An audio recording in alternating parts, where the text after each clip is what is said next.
하는데 오늘 임직받는 모든 분들과 또 우리 시흥제일교회를 축복하고 또 이 모든 예식을 통해서 우리 하나님이 영광 받으실 줄로 믿습니다.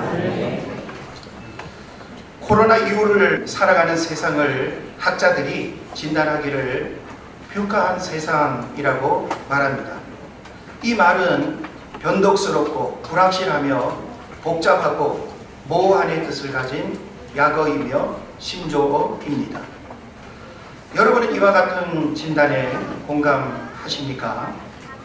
이런 시대적 환경 속에서 결혼을 하고 직장을 선택하고 노후를 살아가는 일, 뷰카한 세상입니다.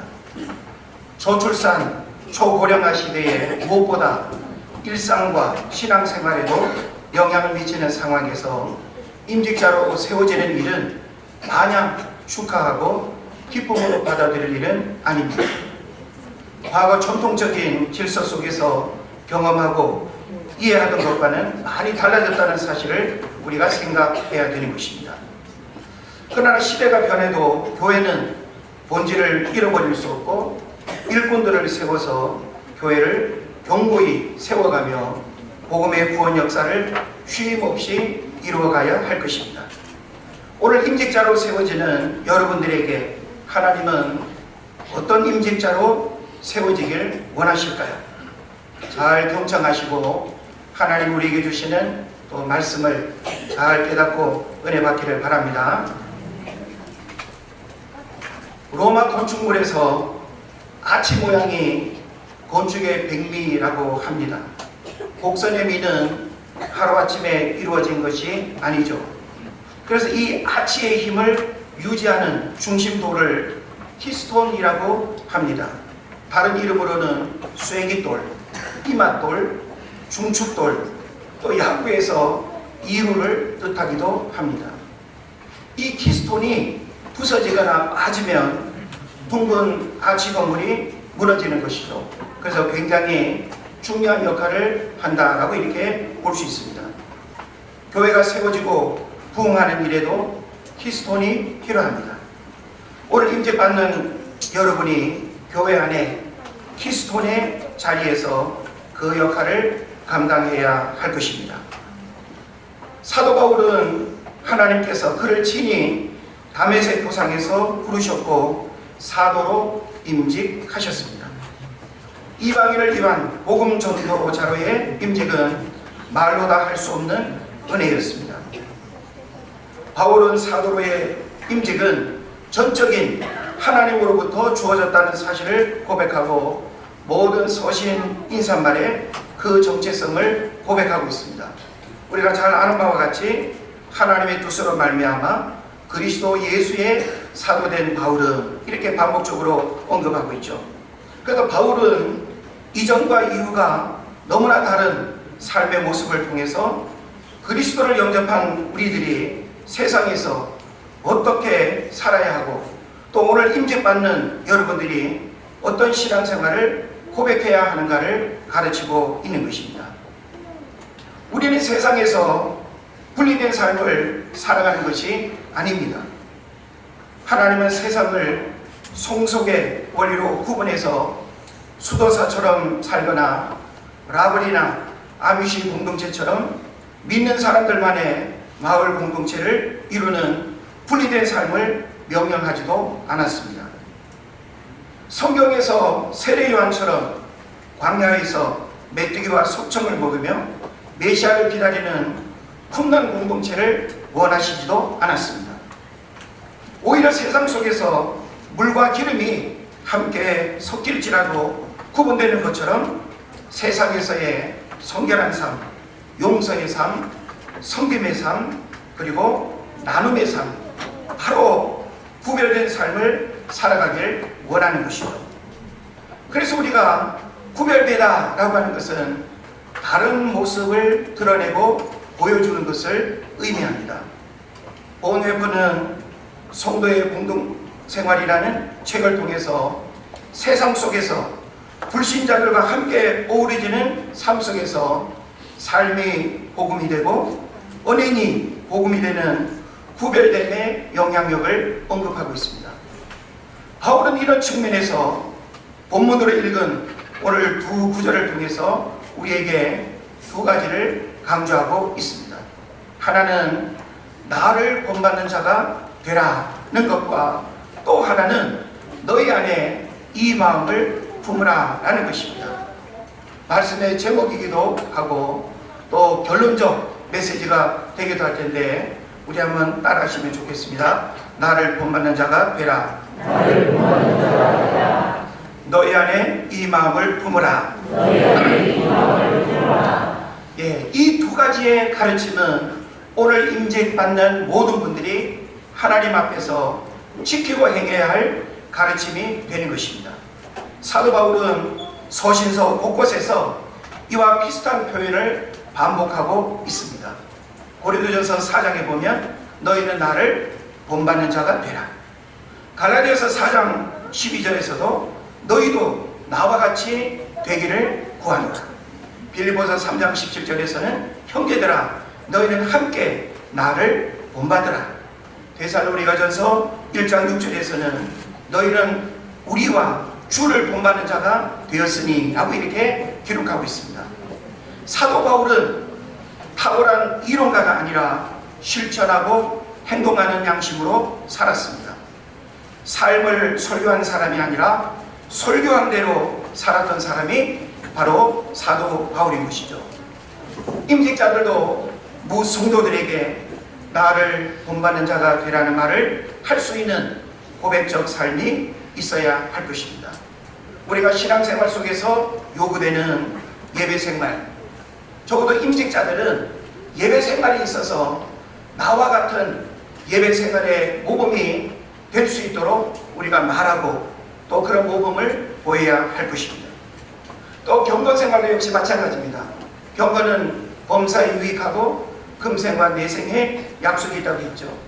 흉년에는 경건생활이 아니고 모양만 있는 경건생활이 아니라 우리 자신의 경건생활이 무성도들에게 경건생활의 모범을 보이고 경건생활의 능력들을 드러낼 수 있는 그런 모습이 있어야 된다는 것이죠. 또한 우리는 헌금생활에도 모범을 보여야 하고 봉사생활에도 모범을 보여야 됩니다. 말만 앞서고 말만 하는 것이 아니라 실천하고 행동하고 내가 먼저 하나님 앞에 그와 같은 신앙을 고백하는 이것이 바로 임직자들에게 있어서 가장 중요한 문제가 될 것입니다. 그래서 하나님과 사람 앞에 부끄러움이 되지 않도록 최선을 다해야 할 것입니다. 우리 교회 안에서 이런 말을 심심찮게 듣게 되는 경우들이 있습니다. 아마 여러분들이 그런 말을 가끔씩 뱉어보기도 하셨을 것 같아요. 요즘 누가 그렇게 믿어? 요즘 누가 그렇게 믿어? 어떤 의미가 있습니까? 지금 시대가 어느 시대인데 옛날처럼 초대교회 시절처럼 어떻게 그렇게 믿느냐고 항변하는 사람들이 있습니다. 또 누가 그렇게 예배를 드려? 바쁘고 힘들어 죽겠는데 주일날 교회 한번 오는 것만 해도 대단한 거 아니야? 어떻게 모든 공예배를 다 드릴 수 있지?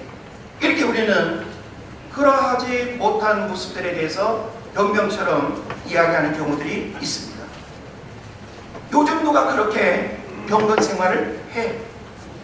할 일도 많은데 바쁜데 경건 생활을 하면 좋다는 생각을 하지만 도저히 일상 속에서 할 수 없는 삶의 선택이라고 생각을 하는 것이죠. 요즘 누가 그렇게 헌금하고 봉사해? 돈 쓸 일도 많고 할 일도 많은데 끊임없이 우리는 우리의 입술로 믿음을 고백하기보다는 현실적인 모습들을 우리가 뱉어내는 그런 경우들이 많습니다. 이런 말을 한다는 것은 시대의 변화 속에 순수한 처음 신앙과 열정과 믿음을 지키지 못하고 가치관과 의식이 변질됐다는 것을 의미하는 것입니다. 그러면 어떤 말을 우리가 할 수 있어야 할까요? 우리 교회 안에서 다음 세대를 이어갈 젊은 아이들 우리가 보게 되는데 다양한 모습들을 우리가 보게 되죠. 김 집사님 아들인가 쟤 요즘 애들 같지 않아. 또 요즘 집사님 같지 않아. 요즘 권사님 같지 않아. 요즘 장로님 같지 않아. 어떤 의미가 있습니까? 세속화에 물들지 않은 거룩과 구별됨이 드러나야 한다는 것을 우리에게 말해주는 것입니다. 믿음의 선배인 청교도들은 이런 의식을 가지고 살았다고 합니다. 배부름에서 오는 영적 위험을 조심하라. 배부름, 육신적인 편안함과 육신적인 여유로움의 삶이 자칫 우리의 영적인 게으름과 영적인 위기로 이어질 수 있다고 하는 사실을 알아야 된다고 하는 것입니다.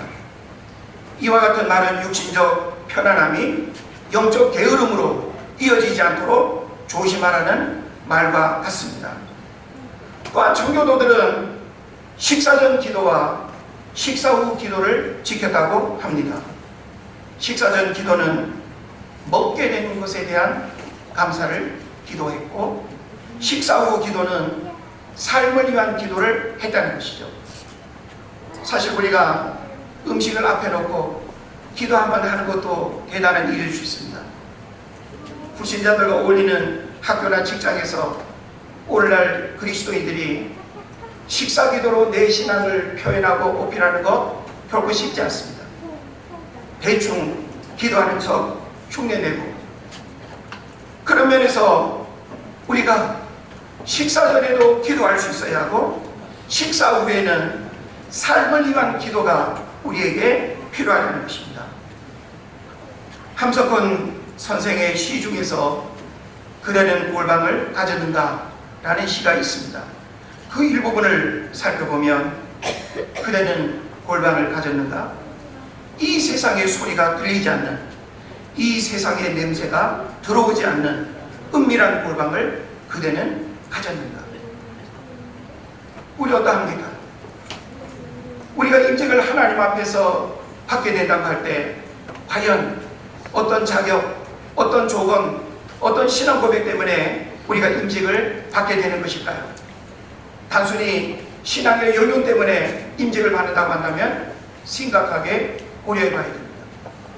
하나님은 임직받는 여러분들뿐만 아니라 우리 모두가 하나님 앞에 구별된 삶을 살기를 원하시고, 적어도 내가 그리스도를 본받는 자 된 것 같이 나를 본받으라는 그런 신앙 고백을 할 수 있는 사람만이 하나님 앞에 임직을 받아야 할 것입니다. 젊었을 때는 돈 버는 명함이 아름답고, 늙어서는 돈 쓰는 명함이 아름답다고 합니다. 그런데 늙어서도 돈 버는 명함을 가진 사람은 가장 불쌍하다는 말이 있습니다. 우리는 어떤 시대 환경 속에 살아간다 할지라도 어떤 어려움 가운데서도 여전히 하나님으로 충분하다고 고백할 수 있어야 합니다. 하나님은 우리 인생의 필요 조건이며 충분 조건입니다.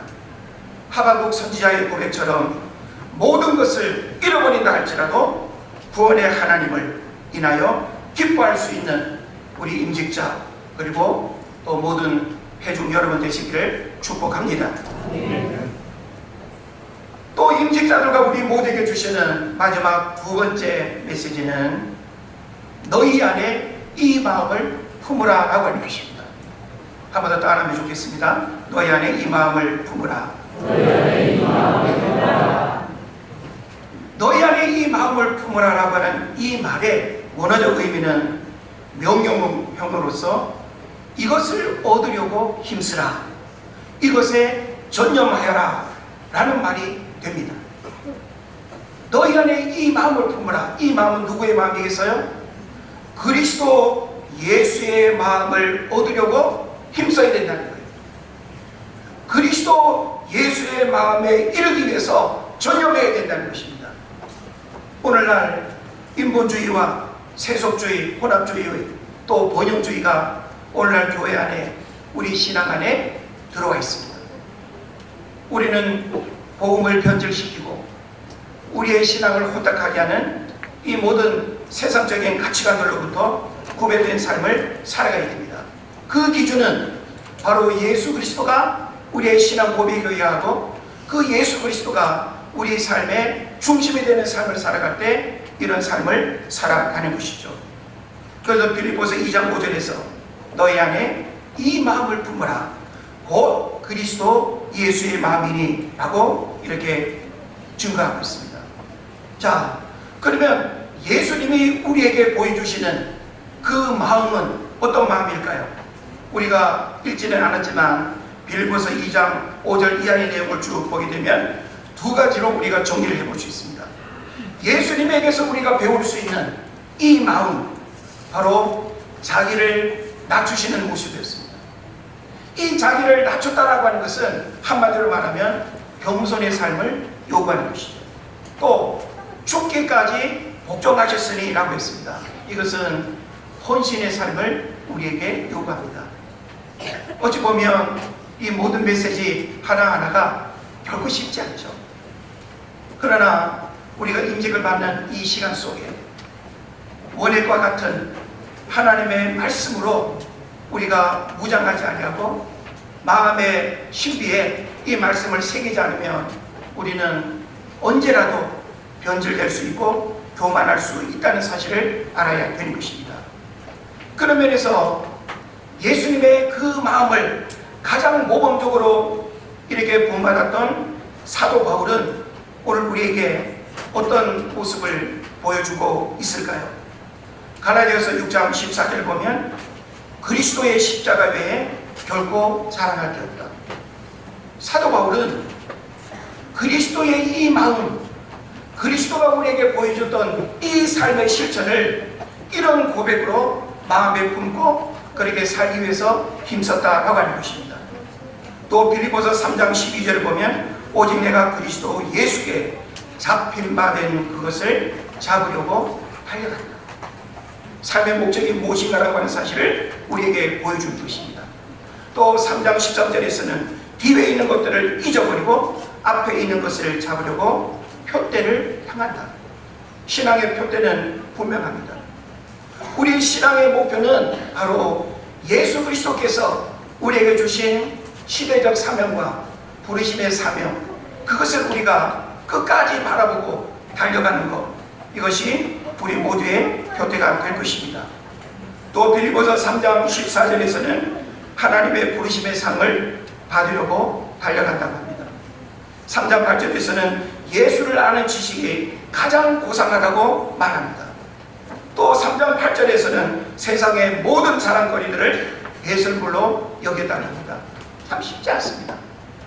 흉내는 한 번쯤 내볼 수 있을지는 몰라도 사도 바울이 고백하고 사도 바울이 그렇게 살기 위해서 힘썼던 그 신앙의 고백들은 우리를 부끄럽게 하고 그렇게 살지 못하는 우리의 모습들을 돌아보게 하죠. 그러나 이와 같은 것들이 바로 사도 바울이 그리스도 예수의 마음을 품고 살았던 가치들이라고 한다면 그 사도 바울이 오늘 우리에게 전하는 내가 그리스도를 본받는 자 된 것 같이 너희는 나를 본받으라. 그리고 또한 너희 안에 이 마음을 품으라. 그리스도 예수의 마음을 품고 살아가는, 이것은 우리 모든 임직자들이 마음에 새겨야 할 것입니다. 사막은 나침반이 길을 인도하고 광야는 하나님의 길을 인도합니다. 사막은 타이어에 바람을 빼고 내 생각을 내려놔야 살 수 있지만 광야는 하나님 생각으로 채우고 하나님이 공급하시는 곳으로 채워야 살아갈 수 있습니다. 광야 같은 세상에서 임직자로 살아갈 여러분들은 하나님이 인도하시는 삶을 살아가야 할 것입니다. 어느 교회 은퇴하시는 목사님이 고별 설교에서 이런 말씀을 하셨습니다. 내가 평생 목회하면서 집 팔아 바치는 성도도 보았고 장기 팔아 바치는 성도도 보았고 등기문서 바치는 성도도 보았는데 못된 심보 때려 바치는 성도는 보지 못했다, 그런 표현을 하셨어요. 뭘 의미합니까? 눈에 보이는 것을 바치고 그리고 헌신하는 것은 쉽습니다. 그러나 보이지 않는 내면에 깨어진 마음을 하나님께 바치고 상한 심령을 바치는 신앙 고백은 어렵다는 말이 될 것입니다. 그래서 예수님은 우리에게 자기 부인의 삶을 요구합니다. 내려놓음을 우리에게 요구합니다.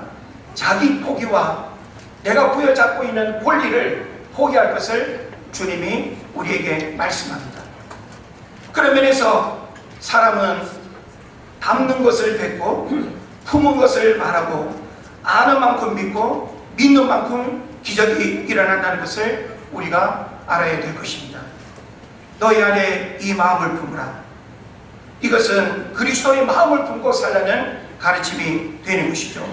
그래서 저는 오늘 결론적으로 임직자들이 이 가르침의 삶을 이제 임직받은 이후에 어떻게 실천하며 살아야 될 것인가라고 하는 것을 사도 바울을 흉내내는 것이 아니라 현실적인 우리들 신앙생활 속에서 너희 안에 그리스도의 마음을 품고 그리고 사람들 앞에 나의 어떤 믿음 생활을 본받을 수 있도록 우리가 말하기 위해서는 구체적인 실천적 삶이 우리에게 필요한 것입니다. 먼저 우리에게 주님이 원하시는 것은 솔선수범의 신앙 고백이 있어야 합니다. 어느 책을 보니까 이런 표현이 있어요. 누군가 할 일이면 내가 하고 언젠가 할 일이면 지금 하고 어차피 할 일이면 즐겁게 하자. 저는 여러분들이 교회를 섬기는 신앙생활 속에 지금까지도 솔선수범하며 열심히 하셨겠지만 임재받은 이후에 주어지는 모든 직분과 사명에 새로운 마음으로 솔선수범하는 그런 실천이 여러분 모두에게 있기를 바랍니다. 그 다음에 또 한 가지는 배려하고 섬기는 마음이 있어야 한다는 것입니다. 배려하고 섬기는 마음.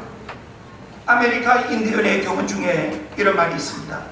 다른 사람을 이해하기 위해서는 그 사람의 신발을 신고 적어도 1마일을 걸어보라 라고 하는 말이 있습니다. 자기 입장에서 옳음을 주장하고 자기 의에 빠지는 오류를 범하지 말아야 한다라고 하는 것입니다. 그런 면에서 우리가 함께 공동체 안에서 연약한 자를 배려하고 섬기는 마음을 갖지 아니하면 교회 공동체는 이기적인 공동체가 되고 나의 필요만을 위해서 우리가 주장한다면 교회는 화목하기가 어려운 것입니다. 솔선수범 우리 모두에게 있어야 하고 배려하고 섬기는 마음이 있어야 할 줄로 믿습니다. 그리고 마지막으로는 하나님과 동행하는 삶을 살아야 한다는 것입니다. 한번 따라 하실까요? 하나님과 동행하는 삶을 살아야 한다.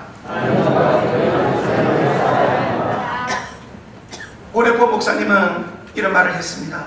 하나님의 임재 앞에서 하나님이 계시지 않은 것처럼 살아가는 삶이 바로 그리스도인의 삶이다. 그러면서 요셉의 삶을 마치 하나님이 계시지 않은 것처럼 하나님과 함께 살아가기였다라고 이렇게 표현하고 있습니다. 우리는 신앙생활 속에서 하나님과 동행하는 삶을 살아가는 것 굉장히 중요해요. 동행이라고 하는 것은 분리된 삶을 살아가거나 각자의 삶을 따로 살아가는 것이 아니라 공동체 안에서 그 주님이 중심이 되고 그 주님을 언제나 모시고 살아가는 이것이 바로 이제 하나님과 동행하는 삶이 될 것입니다. 저는 여러분에게 이 질문을 마지막으로 하나 던지고 싶습니다. 여러분 부모님과 몇 년 살아보셨습니까?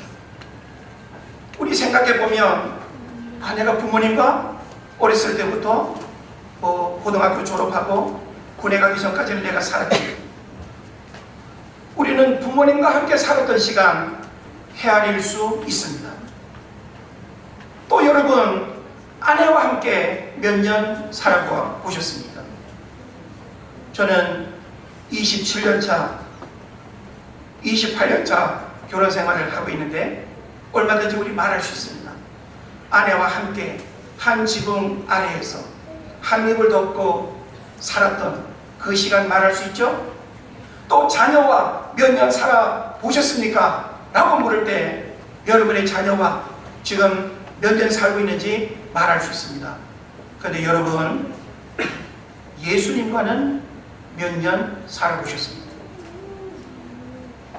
우리가 어려서부터 교회 다니고 믿는 가정에서 태어나서 3대 4대를 자랑하고 오랜 시간 신앙생활했다는 것을 우리가 말할 수 있지만 정말 예수님과 함께 얼마나 살아보았는가 라고 하는 이 질문 앞에서 우리는 어떤 대답을 할 수 있을까요? 우리의 영적인 상태를 살펴보면 영적 이혼 상태에 있는 사람들 많습니다. 영적 별거 상태에 있는 사람도 있습니다. 영적 가출을 하면서 자기 멋대로 돌아다니고 예수님은 교회 안에 계시는 분으로만 생각하고 주님 안녕히 계세요, 잘 지내셨어요, 이런 신앙생활 하지 않습니까? 영적으로 분리된 삶을 살아가고 있지 않는지 우리는 돌아볼 수 있어야 하는 것입니다. 기독교는 믿음에 머물러 있는 종교가 아닙니다. 다른 종교들처럼 알라를 믿고 석가모니를 믿고 공자를 믿고 우리의 신앙은 예수를 믿는 것이 아니라 그분과 함께 순종함으로 여주동행의 삶을 살아가는 것입니다.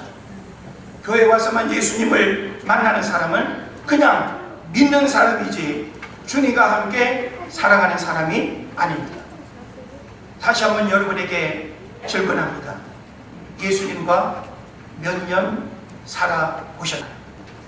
이 질문 앞에 임직자들은 조용히 자신을 돌아볼 수 있어야 합니다. 신앙의 연륜을 말하는 것이 아니고 교회라고 하는 울타리 안에 머물러 있는 그 시간을 말하는 것이 아니라 내가 정말 그 주님과 동행하는 그런 삶을 얼마나 살았는가를 우리가 점검할 수 있어야 된다는 것입니다. 이제부터는 임직받는 모든 분들과 이 자리에 참석한 여러분 모두가 나를 본받는 자가 되라는 고백과 이 마음을 품으라는 준엄한 명령 앞에 예수님과 여주동행의 삶을 살아가며 교회를 아름답게 세워가고 헌신하는 여러분 되시기를 주의 이름으로 축원을 드립니다. 아멘. 기도하겠습니다.